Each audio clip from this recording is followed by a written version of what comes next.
Natalia Bolosín, abogada especialista en control de la corrupción, que obviamente nos estará contando qué es un especialista en criminología y hablaremos obviamente de la actualidad. ¿Qué tal? ¿Cómo le va? Un gusto. Acá lo saluda la señorita Lupa Asqueta y quien le habla yo, Mauro. Un gusto, bienvenida. Hola, ¿qué tal? Un gusto saludarlos. Solo para aclarar, no es criminología económica, es criminalidad económica y digamos, suena como un poco pomposo, pero básicamente estamos hablando de delitos que generan ganancias económicas, no es mucho más que esto. Ajá, ¿y esto tiene que ver exclusivamente con la parte política o también es con las empresas, con otras índoles? No, a ver, obviamente, primero, estamos hablando de delitos económicos. Por supuesto, un delito económico puede ser una simple estafa, ¿no? Una defraudación entre dos particulares es un delito de naturaleza económica, pero en realidad, digamos, mi especialidad tiene que ver con delitos económicos complejos, o sea, los que generan grandes ganancias y que muchas veces implican el crimen organizado. Estoy hablando de cosas como la corrupción, la trata de personas, el narcotráfico, el terrorismo, el lavado de activos, que está implicado en general en el blanqueo justamente de las ganancias que provienen de este tipo de delitos, y claramente muchos de estos delitos implican no solo, digamos, a lo que ustedes llaman la política, en el sentido de que hay funcionarios públicos involucrados, sino también a las empresas, digamos. De hecho, buena parte de los delitos económicos complejos son llevados adelante por empresas, ¿no? La fuga de capitales, la evasión impositiva, el lavado, muchas veces el lavado de activos de este tipo de delitos se realiza a través de las empresas. Los narcotraficantes lavan, por ejemplo, ¿no? Sus activos a través de empresas fantasma y por lo tanto ahí aparece también el sector privado. En el caso de la corrupción pública no se llama pública porque solo involucra a funcionarios, sino porque tiene que ver con el manejo de fondos públicos, pero en general, no siempre, ¿no? Pero en general, cuando hay un funcionario público que se lleva dinero a su bolsillo del Estado, en general hay también algún particular que o paga una coima o se lleva un contrato, etcétera, con lo cual claro, por supuesto que se involucra también al sector privado. Sabes que yo me imagino, ¿no? Un forense que está acostumbrado a ver cosas, se empieza a acostumbrar, sí, empieza a naturalizar un poco, sí, las muertes, etcétera. En tu caso, ¿pasa lo mismo? Esto, ¿ya empezás a descreer de todo lo que es políticamente hablando, de lo que es la economía en sí? ¿Llegás a un punto como ese de descreer de todo? A ver, yo tengo una visión, a mí los temas me siguen interesando y por supuesto que si fuera absolutamente cínica supongo que ni siquiera me dedicaría a esto, me dedicaría a otra cosa, no sé, ejercería la profesión en un estudio jurídico y defendería corruptos, ¿no? Claro. Y me iría probablemente bastante mejor de lo que me va.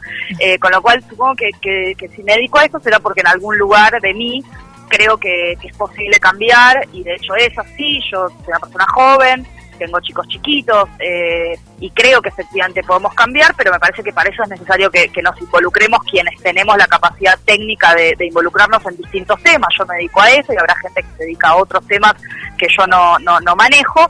Sin embargo, tengo una visión bastante cínica, por lo menos en el sentido de que van pasando los gobiernos y uno ve o gobiernos muy corruptos o gobiernos que se llenan la boca de retórica, pero luego al momento de los papeles, digamos, como se dice, en la cancha se ven los pingos y en la cancha no se ven los pingos, digamos. Después resulta que es mucha retórica y poco cambio profundo. En el caso de lo que está pasando en la actualidad, lo que se ve es mucha auditoría del pasado, mucha causa penal, mucho dirigente político haciendo fila en Comodoro Pi para ver quién hace el primero la denuncia y quién gana la tapa del diario del día, y se ve poca reforma de los sistemas de fondo, los sistemas de obra pública, los sistemas de contrataciones, los sistemas de control, los organismos de control, etcétera, como para que esto podamos prevenirlo hacia el futuro, además de auditar el pasado, ¿no? Claro, se habla de lo que se robaron, de los casos de corrupción, etcétera, etcétera, pero no se toman cartas en el asunto sobre eso, básicamente. Claro, me parece que hay una visión, digamos, muy de esto, de mirar hacia el pasado, creyendo además que el sistema penal va a resolver el asunto. O sea, en general nosotros nos hemos acostumbrado los argentinos a esta idea de que si pudiéramos meterlos presos y en el mejor de los casos recuperar lo robado, el problema estaría resuelto. Y la verdad es que el problema en la Argentina de corrupción es un problema sistémico, o sea, el sistema político y económico argentino conduce de manera casi inevitable a que se generen inmensas oportunidades de corrupción y bajas chances de control. Entonces, si no cambiamos el sistema de fondo, lo más probable es que los hechos se repitan en el futuro no muy lejano con nombres distintos, digamos, cambiarán los nombres de los funcionarios, López será otro, Báez será otro, Cristina Kirchner será otra, pero los hechos seguirán siendo más o menos los mismos. O sea, yo estudio estos temas de corrupción de hace muchos años, he visto todos los casos en la historia argentina y son todos bastante parecidos, ¿no? Claro, mencionaste el caso López, Báez, sí, hablamos de drogas, tratas. ¿Qué pasa con esa plata? Por ejemplo, ¿no? Y te pregunto, quizás no es a vos a quien tengo que preguntártelo, pero aprovecho esta oportunidad, ¿no? En el caso López, por ejemplo, tantos millones y demás, ¿esa plata cómo se blanquea o se vuelve a insertar en lo que es en lo común, en lo cotidiano? ¿Se hace, no se hace? Ahí hay dos cuestiones. La primera es el tema del lavado, ¿no? A López lo encuentran con el dinero en realidad en una etapa anterior al lavado, que es la etapa de ocultamiento, o sea, lo que estaba intentando era ocultar ese dinero. Una vez que imaginemos que él hubiera logrado ocultar ese dinero en el monasterio, bueno, después tendría que lavarlo, o sea, darle una apariencia lícita para poder usarlo. Para eso aparecen las maniobras de lavado de activos. Uh-huh. Afortunadamente, en este caso, el dinero fue encontrado antes de que esto pudiera ser llevado adelante. Y ahí la pregunta entonces es, bueno, ¿esto qué quiere decir? ¿Que el dinero ya se recuperó? O sea, ¿esa plata es del Estado argentino? Bueno, no. La respuesta es definitivamente no. En Argentina, para recuperar lo robado, como se dice comúnmente, necesitamos en causas de corrupción obtener primero una condena. O sea, la persona tiene que ser condenada para que podamos decomisar ese dinero. Esos activos, un inmueble, imaginen el inmueble en el cual hay trata de personas, el dinero de la corrupción, los autos de lujo de los narcotraficantes, todos esos bienes. Para recuperarlos, en general, primero necesitamos una condena. Y el problema es que Argentina no tiene condenas de corrupción. O sea, en los últimos 20 años, Argentina solo tuvo 7 condenas por hechos de corrupción. Y como no tenemos condenas, tampoco tenemos recupero. Y cuando tenemos recupero, tampoco vuelve al Estado. En el caso de los delitos de corrupción, por ejemplo, se lo queda a la Corte Suprema, lo aplica al presupuesto general, o sea, paga salario, compra papel, compra computadoras, y eso no vuelve en bienes públicos que la gente pueda ver, visualizar. Por ejemplo, el famoso caso de María Julia Alzogaray, sí, que ustedes tal vez recuerden, ella fue condenada por enriquecimiento ilícito y subastó un petit hotel, digamos, de mucho valor que ella tenía en la ciudad de Buenos Aires, en el barrio de La Recoleta. Ese petit hotel se subastó y el dinero se lo quedó a la Corte Suprema, como decía yo recién, para su presupuesto general. En ese momento, 2 ONGs se presentaron ante la Corte y le dijeron, ¿por qué no le da este dinero a la fundación del Hospital Garrahan, el hospital de niños de aquí de la ciudad? Y la respuesta de la Corte fue, no corresponde, hay una vieja ley del año 90 y pico, 93, que establece que estos fondos tienen que quedarse en manos de la Corte Suprema y no lo aplicó a una finalidad pública. Bueno, estas son las cosas que tenemos que empezar a cambiar, ¿no? Qué loco lo que me estás contando, ¿eh? Uno se queda patitieso porque me imagino, a esto voy a lo de naturalizar. Para nosotros quedamos todos boquiabiertos porque realmente pensamos la cantidad de cosas que se podría hacer con ese dinero y hoy por hoy no tiene un final, no tiene un lugar.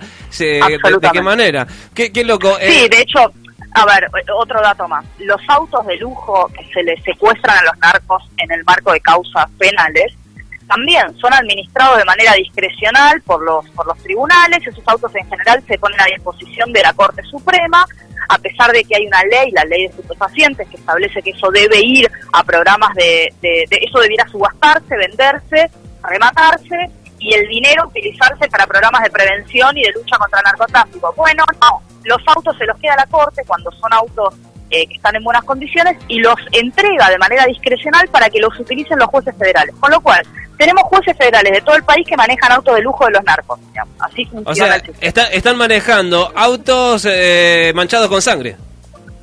Absolutamente. Tremendo. Sí, la verdad que sí. Natalia Bolosín, abogada especialista en control de la corrupción. Obviamente voy a aprovechar, sí, este momento no es tan seguido poder hablar con alguien como vos, sí, que estamos hablando, para ver si vos, desde tu lugar, sí, como abogada especialista en control de la corrupción, nos podés hacer un pequeño análisis de lo que está sucediendo, sí, hoy por hoy con el gobierno kirchnerista, con el gobierno saliente y todo lo que se está encontrando, etcétera. ¿Se puede?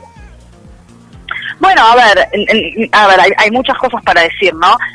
Los casos han aflorado como todos de golpe. Pareciera que terminó un gobierno después de 12 años y todos nos enteramos, especialmente los jueces y los fiscales, que estuvieron 12 años, no se sabe bien haciendo qué, nos desayunamos con una serie de hechos que, digo, no debieran sorprender. O sea, cualquiera que haya vivido en la Argentina en los últimos 12 años sabía que estas cosas ocurrían, especialmente con la complicidad del sector privado. Vos me preguntabas hace un rato si esto es solo una cuestión del sector público, y la respuesta es obviamente que no. O sea, el sector privado y el sector público se benefician del mismo sistema, o sea, todos comen del mismo plato. Por eso es muy difícil cambiarlo, porque básicamente el sistema los beneficia a todos. Entonces es difícil pensar incluso que el nuevo gobierno vaya a hacer las reformas de fondo que se necesitan, porque además muchos de quienes hoy están en el gobierno son funcionarios que hasta hace unos meses eran empresarios del mismo sector privado que participaba de este sistema discrecional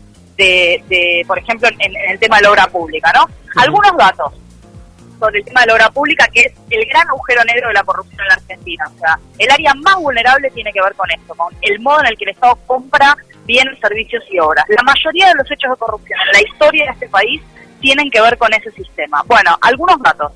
Argentina hace obra pública con una ley de 1947 y forma parte del selecto club de países, que son solo 2 en toda América Latina y el Caribe, que no tienen ley de compra de bienes y servicios. Esos países son Argentina y Venezuela. Argentina no tiene un organismo de control que pueda sancionar y que pueda efectivamente controlar el modo en el que el Estado gasta, invierte en obra pública. Bueno, todo esto no ha cambiado. O sea, hay un gobierno nuevo que presenta auditorías, que ayuda a que las causas avancen, que tiene una fuerte retórica de transparencia, pero el sistema sigue siendo el mismo. O sea, Argentina sigue haciendo obra pública con ese sistema. Con ese sistema fue que José López hizo por lo menos los 9 millones de dólares con los que lo encontraron intentando ocultarlos en un monasterio. Con ese sistema de obra pública se manejó el Ministerio de Planificación de Debido en los últimos 12 años y sigue siendo el mismo, eso no ha cambiado. O sea que estamos en posibilidad de que suceda exactamente lo mismo en este gobierno y que lo puedan hacer, tan fácil. Y la verdad es que, digamos, a ver, de nuevo, si no cambiamos el sistema de fondo, si no modificamos el sistema de obra pública, si no establecemos organismos de control independientes, piensen en la Oficina Anticorrupción. La Oficina Anticorrupción, que todo el mundo cree que es un organismo de control, no es un organismo de control, no funciona como un organismo de control. ¿Por qué? Porque al titular de la oficina lo designa y lo remueve a dedo el presidente de la Nación. Es un organismo que no es independiente, no tiene autonomía, no tiene presupuesto propio, depende del presidente de la Nación a través del Ministerio de Justicia. Y de hecho está a la vista el modo en el que se comporta el actual titular de la Oficina Anticorrupción en las oportunidades en que ha podido mostrar, digamos, su comportamiento, más allá de que impulsa, yo creo que en forma correcta, las causas contra el gobierno saliente, contra los exfuncionarios. Cuando tuvo que intervenir en la causa de YPF Chevron, se sentó del lado equivocado de la mesa, avalando que YPF no entregue este es un caso que es relevante justamente para las provincias petroleras. Avaló que YPF no hiciera entrega íntegra del contrato y de las cláusulas secretas con Chevron, a pesar de que hay un fallo de la Corte Suprema de Justicia que obliga a YPF a entregarle ese contrato al ex senador Rubén Giuliani del Partido Socialista. En el caso de Panama Papers, que afectaba al actual presidente de la Nación, se pronunció de manera intempestiva diciendo que allí no había ningún problema, cuando, digamos, al final resulta que el presidente está imputado en una causa por omisión maliciosa y lavado de dinero. Entonces, la verdad es que no funciona bien esto. Y esto no es porque la titular de la Oficina Anticorrupción no sepa hacer su trabajo o lo que fuere. Es porque el organismo, como institución, no está diseñado para funcionar como un área de control, sino que la verdad es que se dedica más bien a cuidarle las espaldas a los funcionarios. En el caso de Aranguren, por ejemplo, la titular de la Oficina Anticorrupción avala el ministro de Energía tenga acciones en una de las empresas que reciben contratos del Estado. Esto es un conflicto de interés de acá a Japón y la única que parece no enterarse es la Oficina Anticorrupción. Natalia, antes de despedirte, Volosín, decime porque por las dudas lo estuve diciendo Volosín. mal. Volosín. Volosín. Perfecto, lo venía diciendo bien. Natalia Volosín, muchísimas gracias por tu tiempo, un gusto. Y la verdad que ayer cuando estaba viendo el programa me quedé atento a lo que decías, me gustó mucho y por eso es el motivo de la nota. Te agradezco mucho, Mauro, que tengan buen día. Hasta luego. Hasta luego.